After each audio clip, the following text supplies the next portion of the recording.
Good afternoon, fellow ruminators. Welcome back to another session, Rumination with Andrew. And today we are going to be looking at the 5 tips I would suggest here for students who desire to study in the United States. And I think it also is going to apply to those who might be going on the J1 visa also.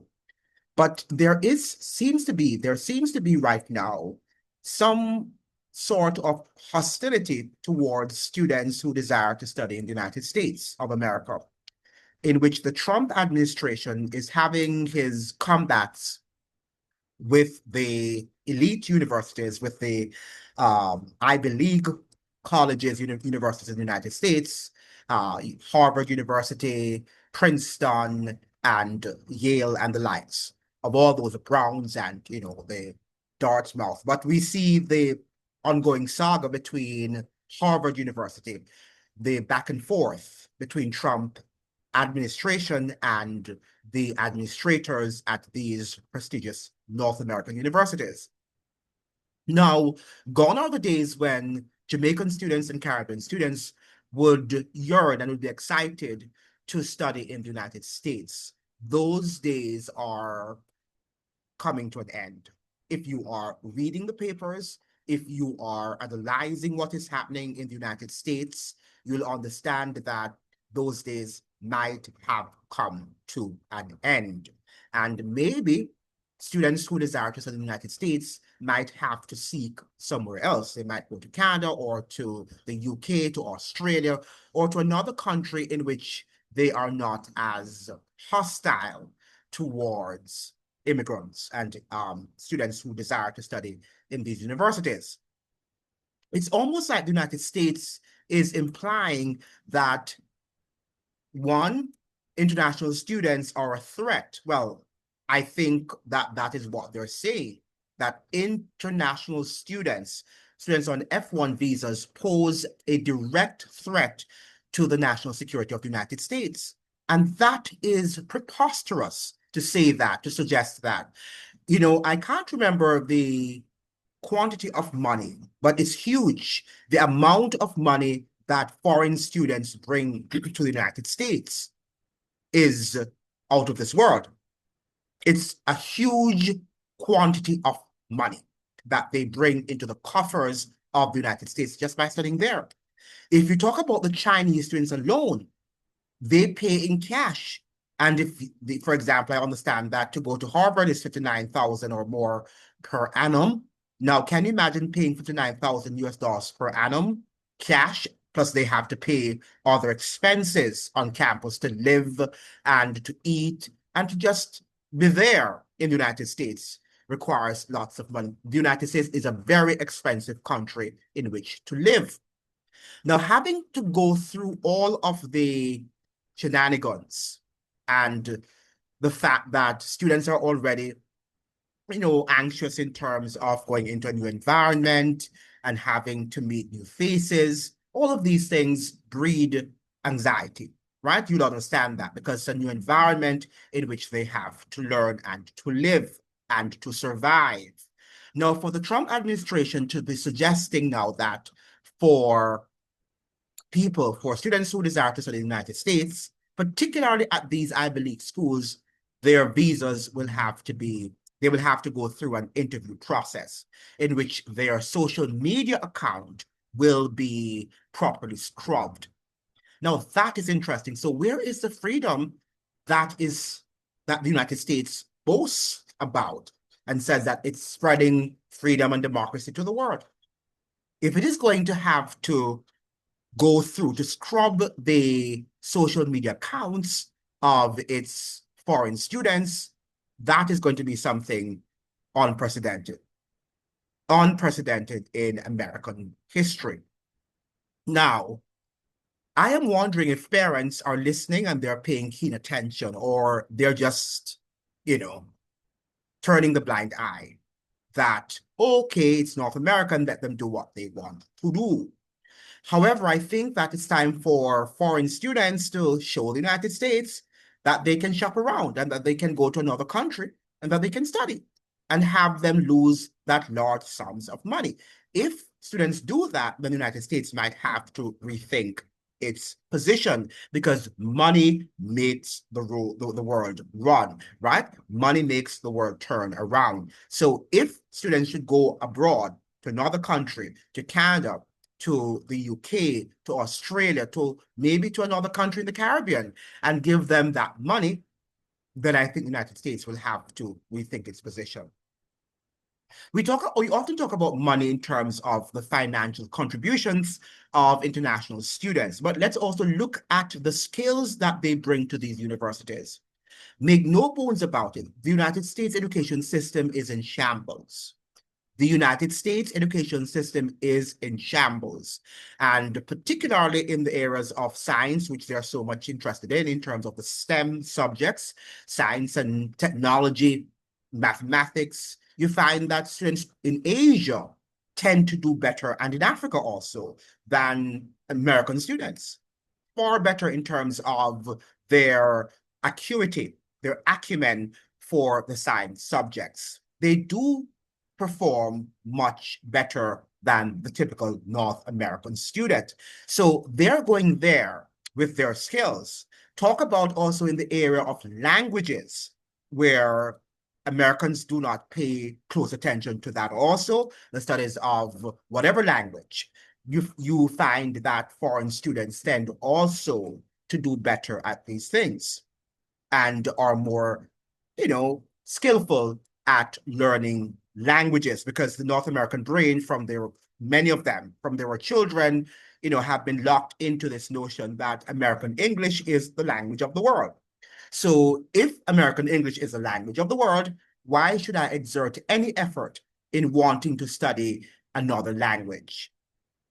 Right? That is how they view things. So they just dumb themselves down by thinking that the world is running around them, revolves around the American language. In fact, it's interesting to show the American vernacular of English, they like to think that their jargon, that their English is the best English in the world. And so why even listen to other forms of English, right? They don't want to do that. So this is a sort of arrogance that we're seeing coming out of the United States. Now, I'm going to give you 5 tips for those of you who are desirous of studying in the United States.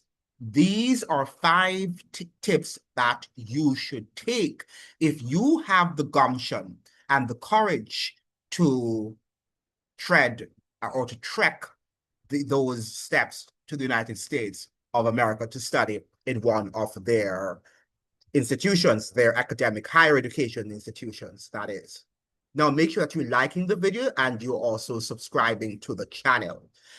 Now, for number 1, before you go to the embassy to be interviewed for your visa, I would retain the services of a lawyer. So right now, it's going to become very, very expensive for international students to study, because you want to be able to retain his or her services of an immigration lawyer, perhaps in the States too, better yet, because they will be able to have a better understanding of the US immigration policies than perhaps someone living in Jamaica or in Trinidad or Guyana, wherever you live. So it's better to retain. So having retained the service of an immigration lawyer, then you should make sure that they apprise you of your rights as an immigration student, as a student on F1 visa. You must be aware of your rights.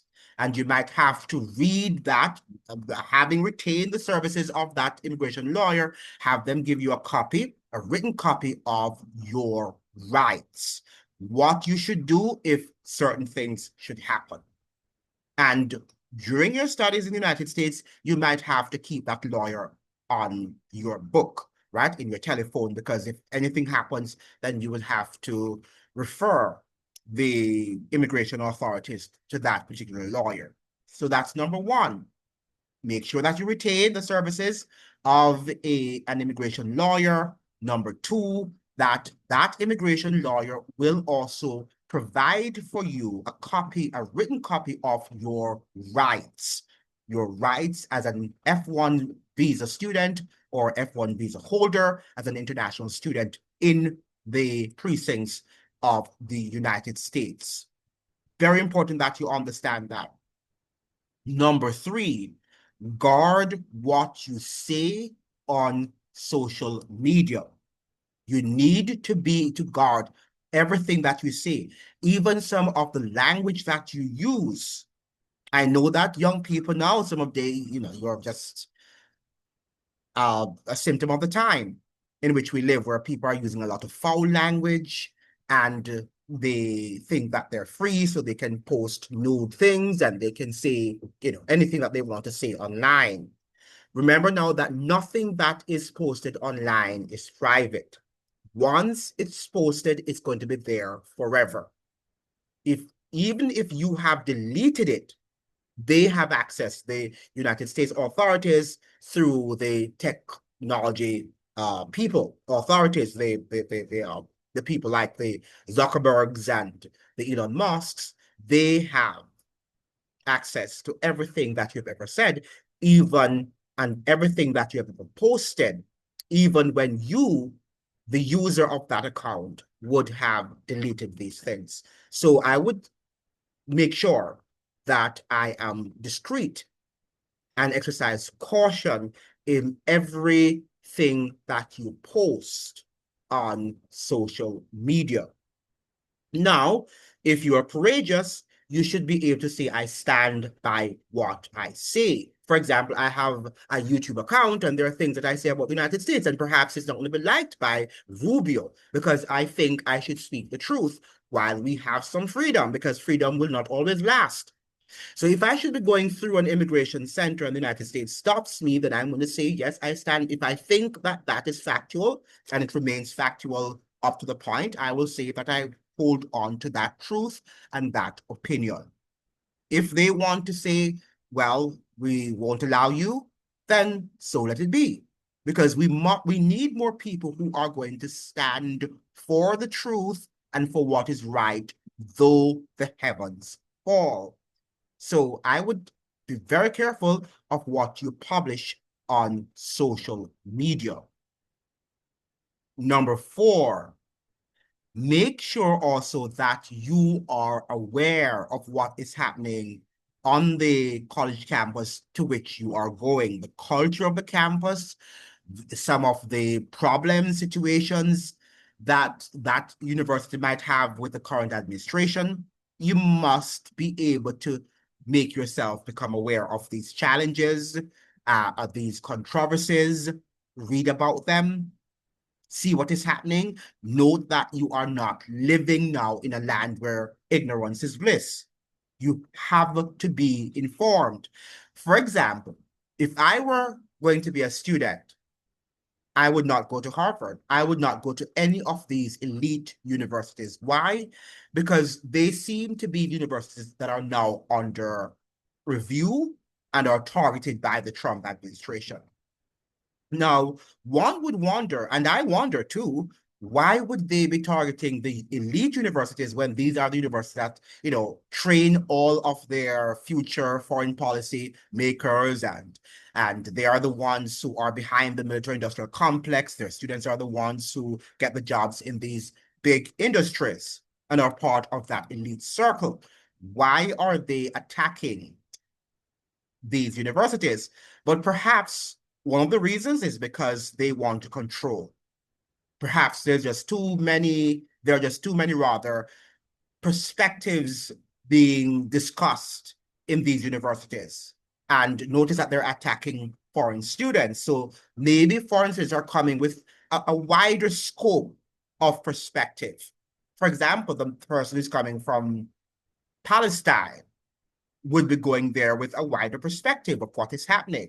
So it would not be in the United States' best interest to have a student from Palestine who is going to attend Harvard or Princeton or Yale, because they are going to be shedding a clearer light and another perspective on what is happening there in the Middle East, which the United States of America would not like. So I think that wider, broad perspective, because a lot of Americans have been dumbed down over the years, and even those who are attending elite universities are not aware of the world in which they live. They visit these places, but sometimes they are sheltered. So they go to Spain and they go to the Dominican Republic, or they go to, wherever they might go to, but a lot of times their perspectives are still controlled, and it is not the raw reality and the raw perspectives that they should have. So it could be that the United States is attacking these universities because it wants to limit the amount of information, the perspective or perspectives to which they are exposed, and could be a major threat to the United States of America. Because you'd be asking the question, how do international students pose a threat to the national security of the United States? I have not heard in recent times any foreign student who have posed any threat to any North American. So why are they having this now thing that foreign students are a threat? Because of the whole matter of what they say about what is happening in Palestine, in the Gaza area. That is what people say. But these things are often used as a front, right? They are not the real cause. They are only symptoms. They are not the root cause of the problem. The root cause of the problem is knowledge, and knowledge is power. And the United States does not like when its citizens are empowered with knowledge. And that is what is happening there. So I think the Trump administration and the military industrial complex by extension would like to see the universities temper its teachings of certain philosophies. Remember now that Trump has declared that many of these universities, like the philosophy department, the humanities department, they will be controlled. They will be controlled and will be instructed as what to teach and what not to teach. So this is the sort of climate to which you are going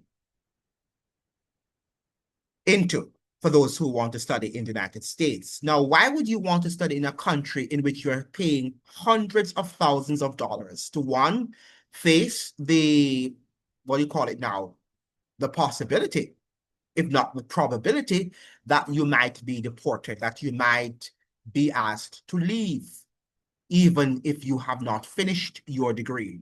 Because Trump is, if it had it not been for the courts, he was planning to even the students who are studying there now to revoke their visas. How can you be so cruel to be revoking the visas of students who were already there before the law came into effect? But it seems to me now that as of now, when the President of the United States issue an executive order, that it will not only be effective for that moment, but they can go back to history and say, even the times in which people might not have been, they were not under that executive order, they are going to go back. Remember now what happened to the students who were protesting last year against the Gazan war. And the Trump administration decided that he's going to go back to last year, even before he came into power, to have those students' visas revoked, or their degrees revoked also, and that they should have been either expelled or suspended from their studies. So these are some very interesting times in which we live.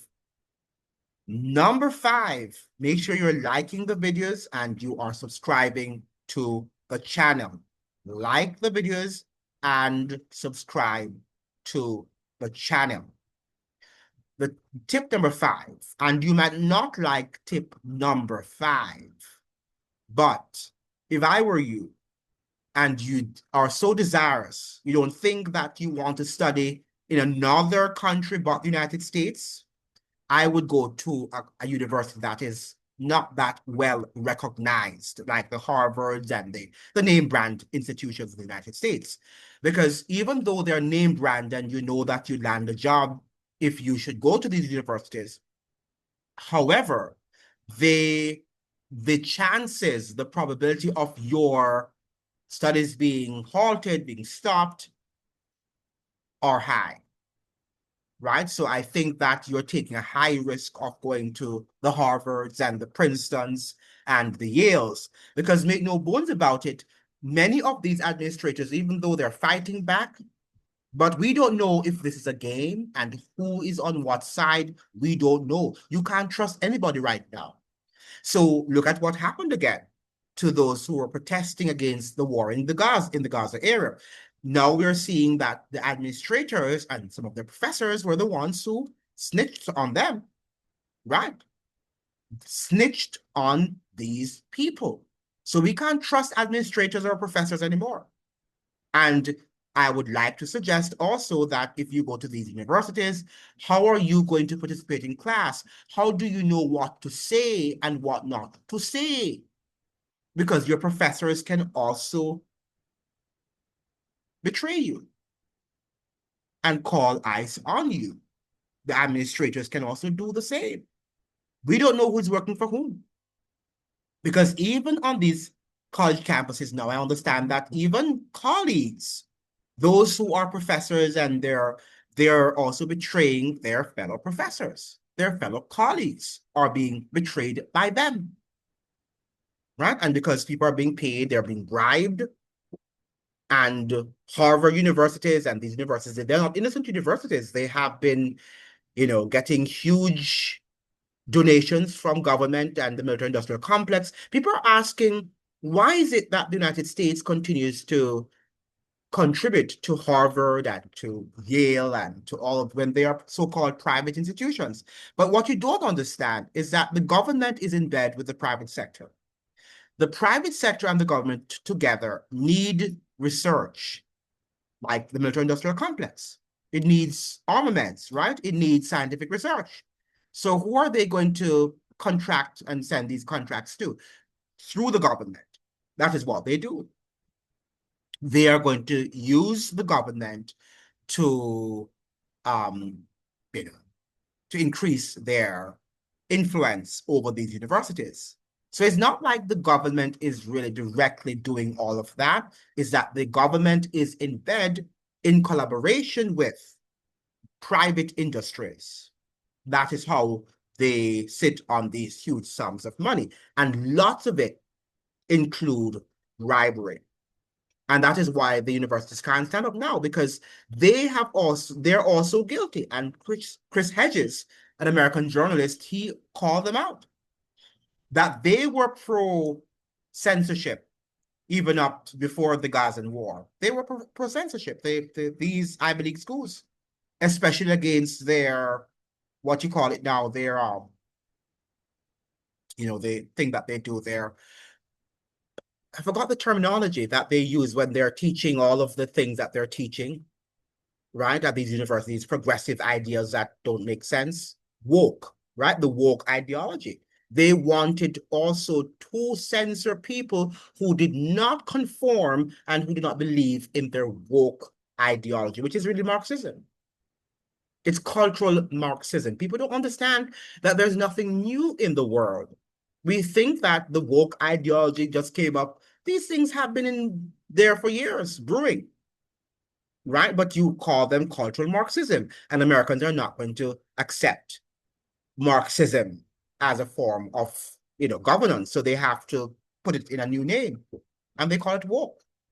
The woke ideology, Marxism in a new name, what you call cultural Marxism. There's nothing new under the sun. It happened in France, during revolutionary France, and what happened to their country and their culture. It has happened in many parts of Europe. So what is happening in North America is nothing new under the sun. It has already happened, and people who have studied history know that it's not going to end well. We know that it is not going to end well. So these are the 5 tips that I have for students who desire to study in the United States of America. Make sure that you keep yourselves informed, that you retain the services of a lawyer. Very important that you understand that you get a written copy from the lawyer, or if you wanted to go on to your own research, of your rights while studying in the United States of America.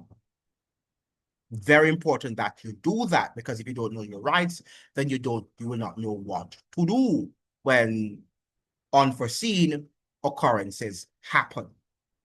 If I were you also, as I suggested, that don't go to these name brand Ivy League schools if you can.